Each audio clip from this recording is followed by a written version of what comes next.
ରତନପୁର ନାମକ ଏକ ଜଙ୍ଗଲରେ ଗୋଟିଏ ଚିଲ ରହୁଥାଏ। ସେଇ ବୁଢ଼ୀ ଚିଲଟି ଖାଦ୍ୟ ଚୋରଣୀ ଥିଲା।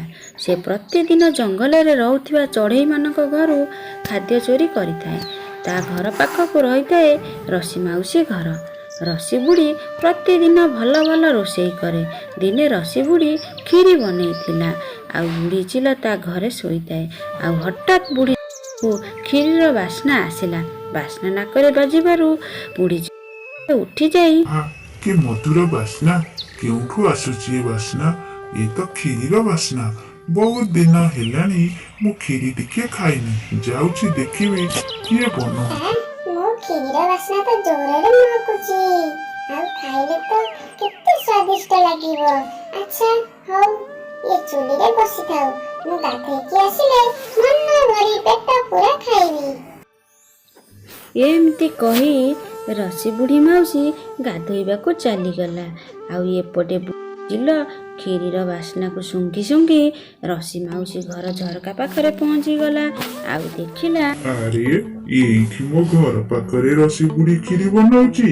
ଆଉ ମୁଁ ଚାରିଆଡେ ଖୋଜି ବୁଲୁଛି, ହେଲେ ବୁଢ଼ୀ ଗଲା କୁଆଡେ? ଏଠି ତ କେଉଁଠି ଦେଖା ଯାଉନି। ଏବେ ଠିକ ଅଛି, ଏଇ ମଉକାରେ କ୍ଷୀରିଟା ଖାଇଦେବି। ଏମିତିରେ ଚିଲ ରସି ମାଉସୀର କ୍ଷୀରି ଖାଇଦେଲା। ଆରେ ବା, କ୍ଷୀରି ତ ବହୁତ ସ୍ୱାଦିଷ୍ଟ ହେଇଛି। ହଉ ହେଲା, ଏ ବୁଢ଼ୀ ଏଠି ନାହିଁ। ମୁଁ ସବୁ କ୍ଷୀରି ଖାଇଦେବି। ଆଉ ବୁଢ଼ୀ ଆସିଲେ ଖାଲି ଖାଲି ଦେଖି କାନ୍ଦିବ। ଏମିତି କହି ବୁଢ଼ୀ କରିଥିବା କ୍ଷୀରି ସବୁ ଖାଇଦେଲା ଚିଲ। ଆଉ ସେଠାରୁ ଚାଲିଗଲା। କିଛି ସମୟ ପରେ ରସି ମାଉସୀ ଆସି ଦେଖେ ତ, ଆରେ ମୋ କ୍ଷୀରି, ମୁଁ କରିଥିବା କ୍ଷୀରି କିଏ ଖାଇଲା? କୋଉ ଚୋରଣୀ ଖାଇଲା? ଏବେ ମୁଁ କଣ କରିବି? କେଡ଼େ ସୁନ୍ଦର କ୍ଷୀରି ବନେଇଥିଲି, କିଏ ଖାଇଦେଇଛି? ଏମିତି କହି ରସି ମାଉସୀ କାନ୍ଦିବାକୁ ଲାଗିଲା। ଆଉ ଏପଟେ ଚିଲ କ୍ଷୀରି ଖାଇଦେଇ ନିଦରେ ଶୋଇପଡ଼ିଛି। ଏତେ କ୍ଷୀରି କିଏ ଖାଇଲା? ଆରେ ହେ, ବିଲେଇ ତ ଖାଇପାରିବନି। ଖାଇଲା କିଏ? ତାହେଲେ ଆମ ଘର ପାଖରେ ଯୋଉ ପଡ଼ୋଶୀ ଚିଲ, ସେ ଖାଇଛି ବୋଧେ। ଯାଉଛି, ଯିବି ଦେଖିବି ସେ କଣ କରୁଛି। ଏହାପରେ ରସି ବୁଢ଼ୀ ଗଲା ଦେଖିବାକୁ ଚିଲ ଘରକୁ। ଦେଖିଲା ବେଳକୁ ଚିଲ ଶୋଇଛି। ଆରେ ଇଏ ତ ଏଠି ଶୋଇଛି, ତାହେଲେ ମୋ କ୍ଷୀରି ଖାଇଲା କିଏ? ଚିଲ ନିଦ ବାଉଳରେ କହିଲା, ଆରେ ବା, କି କ୍ଷୀରି ଆଜି ଖାଇଛି, ବହୁତ ବଢିଆ ଲାଗିଲା। କି ସୁନ୍ଦର କ୍ଷୀରି, ମନ ପୁରା ଖୁସ।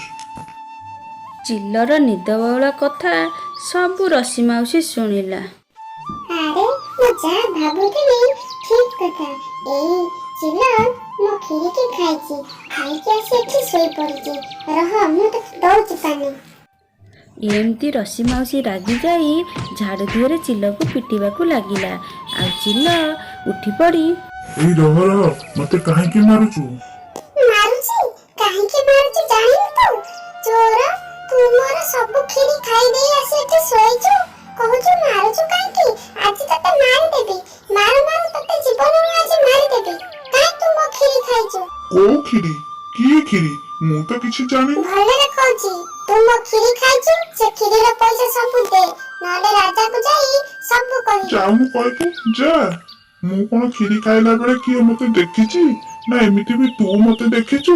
ଯା କହିବୁ। ସେଠାକୁ ଗଲେ କଣ କହିବୁ ରାଜାକୁ? ଆରେ ସତେ ତ ରାଜାଙ୍କ ପାଖକୁ ଗଲେ କଣ କହିବି? ଆକୁ କେମିତି ସବାର କରିବି? ଆ କଥା ମୁଁ ବୁଝିବି। ରହ। ହଉ ହଉ, ତୁ ଚୋର ଥା, ମୁଁ ଯାଉଛି। ତୋ କଥା ମୁଁ ପରେ ବୁଝିବି। ମତେ ଆସିଲା ଧରିବାକୁ ଏ ବୁଢ଼ୀ। ଏ ଚିଲକୁ ମୁଁ ଛାଡ଼ିବିନି। ରହ, କାଲି ମୁଁ ତତେ ଦଉଛି ପାଣି। ଏମିତି ଦିନ ଯାଇ ପରଦିନ ସକାଳୁ ରସି ମାଉସୀ ପାଖ ବଜାରରୁ ଲଙ୍କାଗୁଣ୍ଡ ଆଣିଲା। ବାଟରେ ଆସିଲା ବେଳକୁ ଚିଲକୁ ଦେଖିଲା। ଆରେ ଏ ଚିଲ ଏଇଠି ଛିଡ଼ା ହେଇଛି। ମୁଁ ଯାଉଛି ଜୋରରେ କହିବି ଆଜି ମାଛ ଝୋଳ କରିବି ବୋଲି। ଆଜି ତାକୁ ଦଉଛି ପାଣି। ମାଛ ତରକାରୀରେ ଲଙ୍କାଗୁଣ୍ଡ ପକେଇବି, ତାପରେ ଜାଣିବ ଏ ବୁଢ଼ୀ କଣ କରିପାରେ। ଆରେ ବା, ଆରେ ଆଜି ଏ ବୁଢ଼ୀ ମାଛ ତରକାରୀ କରିବ। ଏ ବୁଢ଼ୀ ଜାଣିନି ଆଜି ବି ତାର ମାଛ ତରକାରୀ ମୁଁ ହିଁ ଖାଇବି। କହିକି ତ ଆସିଥିଲି, ଯାଉଛି ଏବେ ଲଙ୍କାଗୁଣ୍ଡ ପାଣି ଦିହରେ ମିଶେଇ ତରକାରୀ ପୁରା ନାଲି କରିଦେବି। ଆଉ ଚିଲ ଆସିଲେ ଆକୁ ଖାଇବ, ତାପରେ ମଜା ଜାଣିବ। ଏମିତି କହି ବୁଢ଼ୀ ମାଉସୀ ଲଙ୍କାଗୁଣ୍ଡ ପାଣିରେ ଗୋଳେଇ ଦେଇ ପୁରା ତରକାରୀ ହେଇଗଲା। ଆଉ ତାପରେ ତରକାରୀ ତ ଏବେ ହେଇଗଲା, ଯାଉଛି ଆକୁ ଘୋଡେଇ ଦେଇ ମିଛରେ ଶୋଇ ପଡିବି। ଏବେ ସେ ଚିଲ ଆସୁଥିବ। ସତକୁ ସତ ଚିଲ ଆସି ପହଞ୍ଚିଗଲା। ଆଉ ଚିଲ ଆସ୍ତେ ଆସ୍ତେ ଝରକା ବାଟ ଦେଇ ଦେଖିଲା ଯେ ତରକାରୀ ଘୋଡ଼ିଆ ହୋଇଛି। ଆଉ ଭିତରକୁ ଯାଇ ଖୁସି ହୋଇ ଚୁପ୍ କିନା ସେ ରାଗ ତରକାରୀକୁ ଖାଇବାକୁ ଲାଗିଲା। ଆଉ ତରକାରୀ ଯେମିତି ଖାଇଛି ଚିଲ ବଡ଼ ପାଟିରେ ଚିତ୍କାର କରିବାକୁ ଲାଗିଲା। ଆଉ ତା ଚିତ୍କାରରେ ବୁଢ଼ୀ ମାଉସୀ ଉଠି ହସିବାକୁ ଲାଗିଲା। ନା ମନେ ଖାଦ୍ୟ ଚୋର। ମରିଗଲି, ମୋ ପାଟି, ମୋ ପେଟ କଣ ହେଇଯାଉଛି। ମତେ ଟିକେ ପାଣି ଦେ, ନହେଲେ ମୁଁ ମରିଯିବି। ନା ମନେ ଏବେ ସେଦିନ ମୁଁ ବନେଇଥିବା କ୍ଷୀରିକୁ ଖାଇ ମତେ ଉପାସ ରଖିଥିଲୁ ନା, ଆଉ ଆଜି ମୁଁ ତତେ ପାଣି ଦେଲି।